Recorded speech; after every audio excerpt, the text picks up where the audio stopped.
Hey guys, this is Nappy. A couple weeks ago, me and my duo Arrow became the first people to complete duo Queenswalk post the Transcendence drop patch that came with Renegades.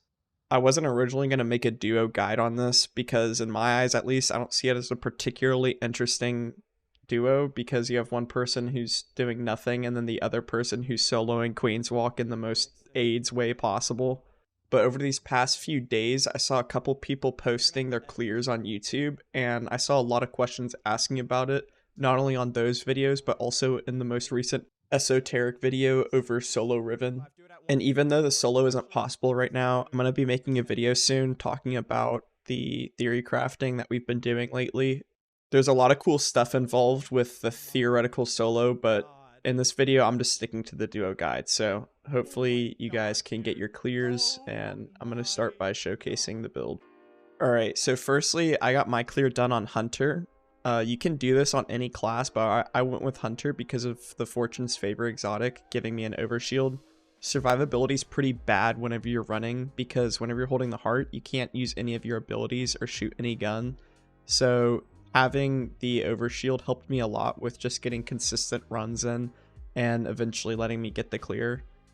As for the loadout, you have to run service level Zaku with its catalyst. This is what's going to actually let us drop the heart over and over again. So whenever we get a kill with Lizaku, it's going to make a threadling nest at the location of the kill, and if we keep it alive for long enough by healing it, the nest will mature and it will allow us to pick up a tangle even if we're holding the heart, and in the process of doing that, it will drop the heart, so it will allow us to essentially juggle tangles and the heart to the end of the encounter. Really, the only important thing on our subclass is that you have grapple on. This is for extra movement. The timing between creating a nest, healing it, and getting back to the heart is a lot tighter than if you were to use the Diamond Lance method. So it's important that we juice out any bit of extra movement that we can get. And for that same reason, I'm also on Strafe Jump. For my fragments, I'm running Faceted Protection for survivability, Faceted Ruin just for extra damage, Faceted Blessings for health, Faceted Purpose because if I have a Strand super on, I'll get Woven Mail for DR, and then Faceted Dawn just because. None of these mods really matter, but I would recommend a heavy ammo finder and a strand weapon siphon so that you can get orbs from your Lizaku kills, and then also so you don't run out of ammo. The only other thing that I would really suggest is 3x enhanced athletics. Again, movement is extraordinarily important in this encounter, and if you don't have this extra buff, it's just going to make the timings even tighter, so just I wouldn't even bother with anything else. I'd recommend the data disc for your artifact solely because of rapid remedy. Whenever you're getting kills with Lizaku, it'll just heal you, so it just makes the survivability a little bit more bearable. Alright, so I made a quick map of the encounter to help visualize everything. I'm going to assume that the person watching this video is the person using Lizaku because the other role is literally just picking up the heart and dropping it in a specific spot. So quickly, the person who is not doing Lizaku is just going to start the encounter by picking up the heart and walking to a designated spot that you and your duo decide on. So the reason why I would recommend having a specific spot to drop the heart each time is that if you can remove any variables between runs, you're just going to be a lot more consistent at it. You're going to get a lot better practice in than if you were to be dropping the heart in different places each time. So I had my duo Arrow drop the heart behind the planters each attempt because it was a safe spot that I could hide behind in case there were too many ads, and also so that I knew exactly where the heart would be every single wipe. So the first nest that you're going to make is going to be in the middle of the first big room that you enter. There's going to be some phalanxes or centurions or something that you can kill to make this nest. So right after you make the nest, you're going to wait about 4 to 5 seconds before you start healing it. So the reason why you want to wait between making nests and healing them is because nests mature based on how many threadlings they spawn, and they spawn more threadlings the longer they're alive. So you're just going to stall a little bit to keep the nest up for as long as you can. Once you've healed the nest, you can go and pick up the heart and then just walk by your nest and wait for it to mature. You know it's matured whenever it starts glowing kind of light green. It'll kind of have like a weird aura to it. It'll look like it has like a green overshield on it. Just interact with the heart and throw the tangle immediately. The next nest you're going to make is on the steps towards the next room. So there is going to be a yellow bar and thrall that spawns around it. You're going to kill the thrall with Lazaku to create the nest. You're going to kill the yellow bar, and then you're going to heal the nest. Immediately after you heal your nest, you're going to go back to where you dropped the heart originally, and you're going to pick it up and walk over by your second nest and wait by it.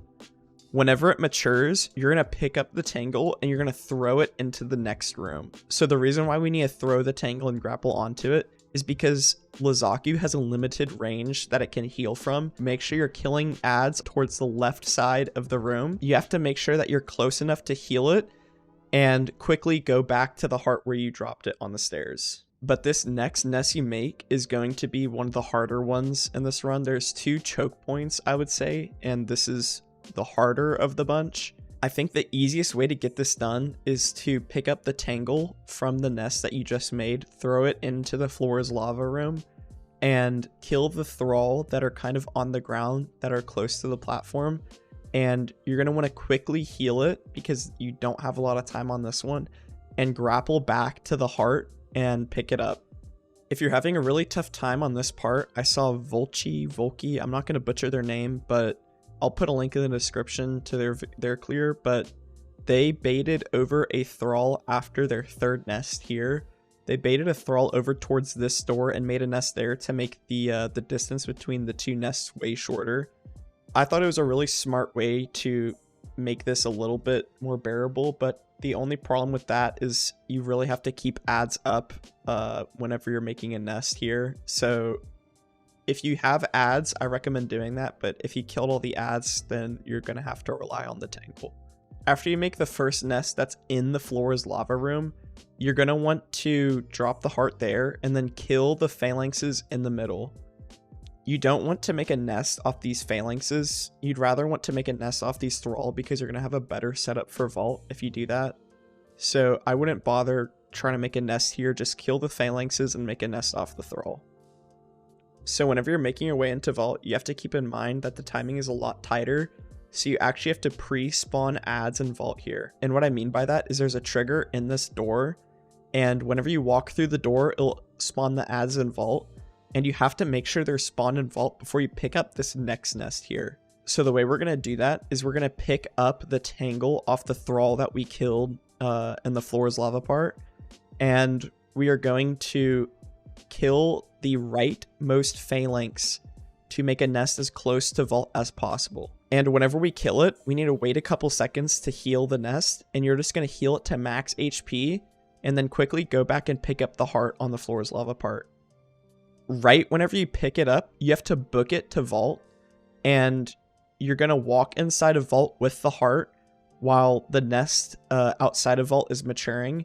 And you're going to spawn the adds. If you wait to spawn the adds, you will not have enough time to kill it and make a nest that matures before you pick up the heart next. So it's really important that you spawn adds at this point and no later.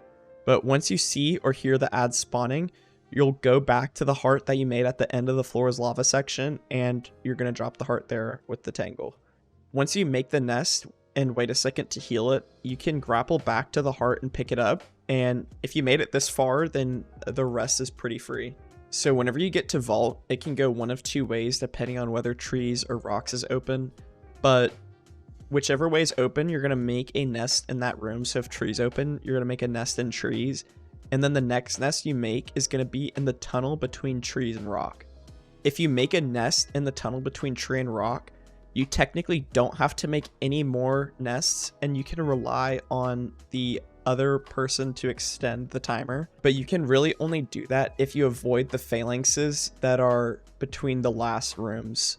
So if trees is open, then the tunnel between rocks and stairs is going to have phalanxes. If the last nest you make is in the tunnel between trees and rocks, then you have to avoid the phalanxes that are in the tunnels between rocks and the stairs. If you get booped by them, I doubt you'll have enough time, but still just run it anyways. But if you want to play it safe, just make an extra nest that's in the second room of vault. So if tree is open, just make sure you make a nest in rock and you'll have plenty of time to clear. If rock is open first, then It's the exact same thing except reversed. Whenever you make your last nest, whether that's between the first two rooms or in the second room of vault, then make sure you call that out to your duo so that they know to be on their toes to extend.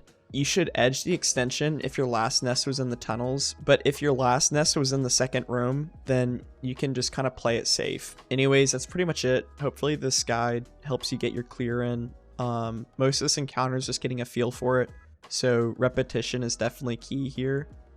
This is a lot worse than the Diamond Lance method, so be cautious of that. But if you guys have any questions, make sure to ask in the comments. I'll be sure to answer it. Alright, see you guys.